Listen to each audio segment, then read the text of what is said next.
Now we're still at the Dennis McDonald farm and just got out to the cows.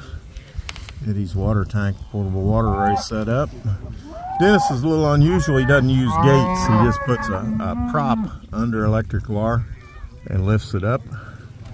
And he does a lot of small cells, so that'd be a lot of gates. He thinks they're not necessary. I don't know anybody else that does that much.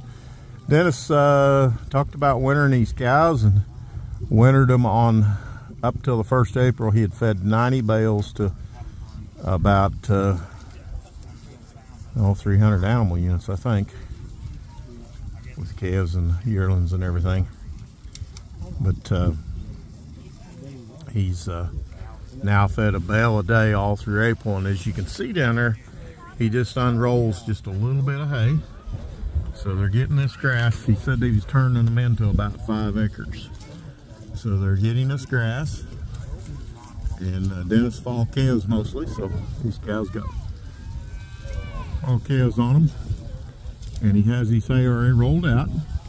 Does that, you know, sets 2 cells. Down there where you see on the left, there's a little bit of a bale. There's a wire between that strip of hay and this strip of hay over here. So these cows come towards the water first. I think we affect them a little bit with all of our grazing people. But now they're starting to move and head on up the hill and scattering out. And just like cattle that are used to grazing do,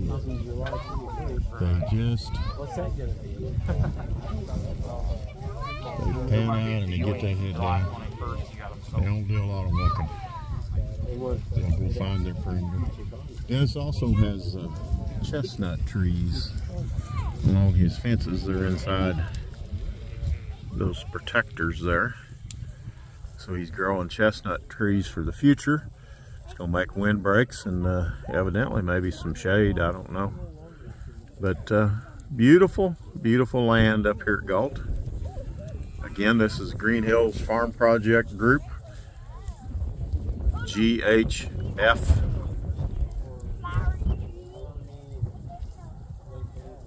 Green Hills Farm Project. GHFP. Yeah. When I worked for John Deere, the acronyms always got me. I'm dyslexic. I can't ever say it the same way in a row. So, anyways, hope you're not that way. Dennis doesn't save. He doesn't buy any bulls. He has a totally closed herd. It's been closed for years. Raises his own bulls, develops his own bulls. And he calls his cattle a North Pole.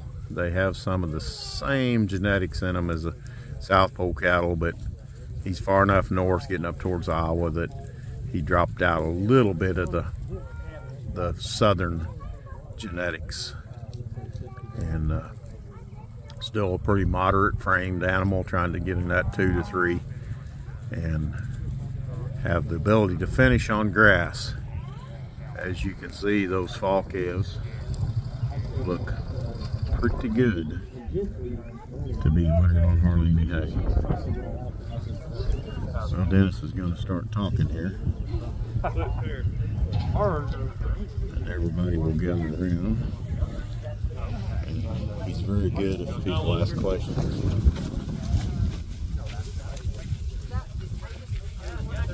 We're talking about a winter water that it moved here, I think.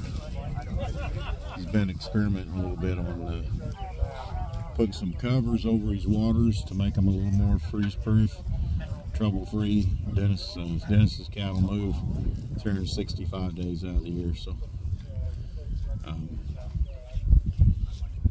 always improving.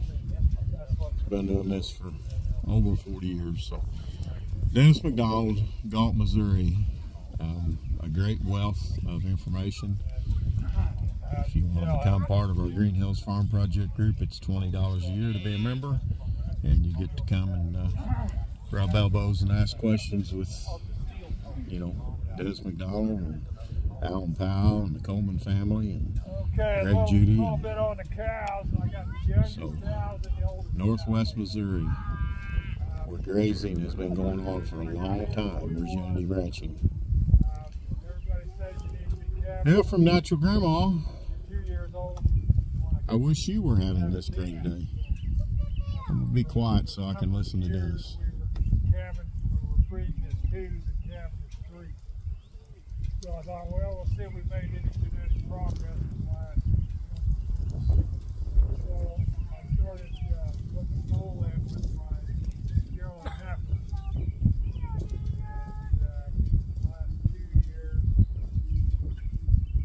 well, this is, well, the heifers that are on the 80th, that would be the 3rd year. So it's 9 numbers, the 19 cows, and there was 9s on them. They would be 3-year-olds that come with the second calf.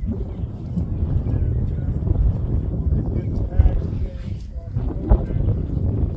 They still have their calf tags in them. So when we bring them through the pregnancy test, check the line, they'll have their tags.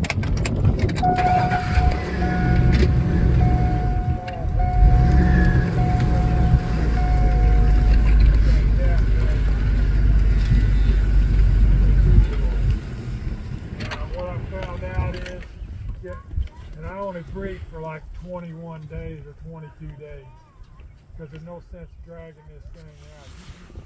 You know, if you're going to find the ones that are more fertile, I figured, you know, I don't want to be 60 days, you know, watching heifers to see what they do. You know, I don't mind doing it for 20 days. So what you end up with, you get about half of your heifers bred. And then what I do is I keep the other half and I breed them as 3-year-olds. And now are you purposely not keeping any heifers out of them 3-year-olds, or you keep them in the herd too? I always keep them in the herd. You know, you have a 2-year-old, and this is what I did last year. I had 2-year-old heifers that had a calf. Okay, they're 75 to maybe 100 pounds lighter than a 5-6-year-old cow heifer. Okay, so they're already 100 pounds behind. Okay, so you're gonna crucify them because they already started 100. They came out of heifers. So, what I'm kind of looking at is the cows that calve as 2s, and then they breed back to have their 3rd calf. And so some of the bulls that I kept last year were some of those. So I think I kept 2 or 3 bulls that were out of that mate. They calved as 2, they bred back to their 2nd calf. So I don't know. It's, you know, last year I didn't pull a calf, didn't do nothing. And the year before, I think I had about 20 of them that had calves as 2. 1 or 2, I maybe got in a hurry to pull the calf. They were easy bulls. The bull I used was a real light birth weight bull. I mean, he is masculine. He's one of the most masculine bulls I've got, but he's so small. His birth weight. The other thing is we take hoof measurements on the calves as they're born. And it, you know, it's not, I don't know what it would be more exact. Take a birth weight and then get killed a couple times or strain your back, or, you know, catch them, get a hoof measurement. I'd say they're pretty close, because you know, you got a big calf, they're going to have a big hoof measurement. You got a small calf, it's going to be a small hoof measurement. It's an easy way of getting a measurement that, you know, one of the things I thought I was probably doing is, if you've got a big birth weight calf, his chances of being some of the best looking bull, the most growthiest bull in your herd, is going to be one that has a big birth weight. And if you don't cut them things to begin with, you can breed that big calf weights in the herd. So that's, you know, since I'm keeping my own breeding stock, you know, I don't want to have anybody, I don't want to sell something to somebody and they're complaining about having big calves. So Dennis, are you selecting for the smallest hoof measurement? no, I'm just trying to hit an average. You're finding the If average. I have a 75, if I've got some, on one herd I have some up around 85. I've got some that are down 50. Now, if I have a 50 and that calf does real well, looks like I'm going to make a bull, I will keep him. He's not out because he's a small person. But, I try to stay somewhere in that 60, 65 is the biggest. And then I've got a herd that they're all like 5 and 6 year old cows. They're kind of in the peak of their production. The birth weight on those calves might be a little higher. But you can still pick the 85 pounders out of them. You don't have to keep those. What do you think your mature cow size is selecting that? I'd say, I have some 1,200 pound cows, and I've got some 900 pound cows.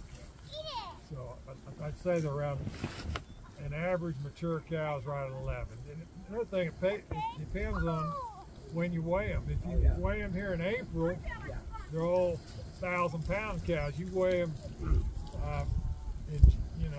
into May and June, they're like 1150s, and you got 12s. I mean, these cows are going to gain. But as a whole, since you've been selecting on the bull calves, has your mature size gone up or down?